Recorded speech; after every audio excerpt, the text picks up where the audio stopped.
Annebel de Kort.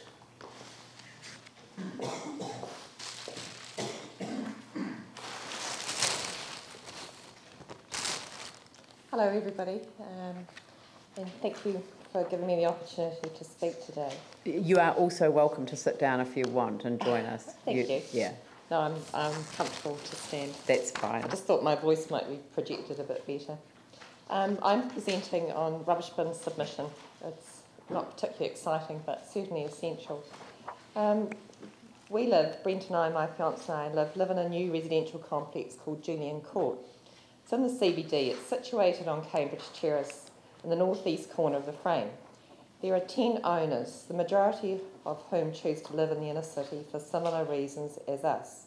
We're all passionate about our surroundings and the development of the city. And I add that they feel the same way about the rubbish issue as I do. Our rubbish is collected in plastic bags, a red one here, some of you may be familiar with, and a yellow one. The red is for daily rubbish and the yellow one is for recyclable rubbish material, which is weekly. There is no collection for green waste.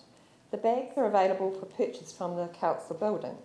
This is all very well, but the opening hours are not conducive to working hours, and if you work full-time, it makes it very difficult to purchase bags.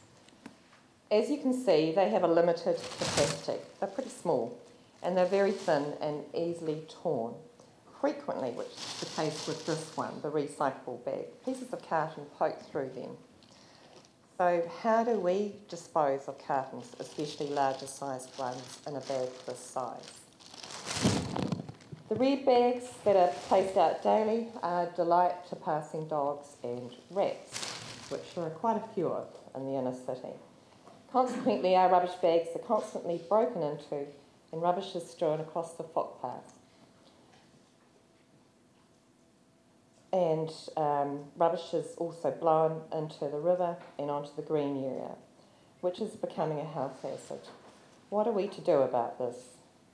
I was advised that we have to have rubbish bags because we live in the inner city, and the inner city residents do not pay the waste minimisation charge on their rates.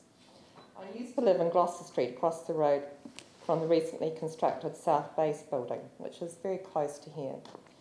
It's even closer to the inner city, where bins are used. Why then do we have rubbish bags and not bins when we are further out of the inner city? Our neighbours on Kilmore Street who back onto our property, we also have an entrance on Kilmore Street, but our address is Cambridge Terrace, have rubbish bins. We are considered to be in a different zone that is not designated to have bins and apparently pay less rates than they do. Although we are unable to ascertain this, why then are we not getting this service? We have rubbish bags for day-to-day rubbish and for recyclable material, but not for green waste. And yet we do have green waste, not only from our food and daily rubbish, but we have it from our garden and our courtyard. What are we to do with our garden waste? Why do we not have rubbish collection for green waste? I was told that we needed to have a designated area for bins, which we do. But apparently our address is Cambridge Terrace and not Kilmore Street, where our designated bin area is. This does not deter the residents of Kort. We are all prepared to wheel our bins around to Cambridge Terrace for collection. Why then do we not have bins? Rubbish bags are unsightly and cumbersome. I'm sure you'll all agree on this. I mean, it's a bit dated really. On some days there are quite a stack of them on our footpath that, as I've previously mentioned, frequently end up torn with rubbish splayed out of the bags and scattered around the area.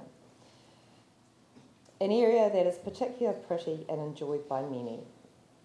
Why do we have unsightly, impractical rubbish bags? In summary, the proposal for rubbish bags is supported by several practical and aesthetic reasons. Rubbish is essential for our day-to-day living. It needs to be efficiently and effectively handled. Daily collection of rubbish bags has proven to be anything but this. Like many of our neighbours, we have decided to stay in the inner city and support the rebuild. a process that is mostly disruptive to our lives, which I'm sure you'll agree with. We do not need the added hindrance of rubbish bags, something small but really important to help make inner city life a little bit more enjoyable. I ask therefore for your support in this matter. I just want to explain Julian Kort. It's an apartment complex situated diagonally opposite where the Centennial Pool used to be, where the Margaret Mayhew playground is proposed to go. It's a really lovely sweep of the Avon River with Lombardy poplar trees. And we are at this stage the only residents living down there. It's quite a large complex. Next to us, our neighbours are building a house, and they are also supportive of this idea. They've put a proposal in too. And I don't know what's going to happen down the rest of Cambridge Terrace, but there is a group of us that feel this way. So thank you for your time. I'm sure it's been a pretty full-on day. I appreciate that. It has, and it's been quite interesting, you know, obviously reading all these submissions before you came. I sort of thought, gosh, you know, it's such a shame that something like this just couldn't be fixed rather than having to make a submission on a long-term plan, but we'll follow up on that. Thank you. Great. I have tried, as you heard. Yes, I know. All right. Thanks very much. Thank you.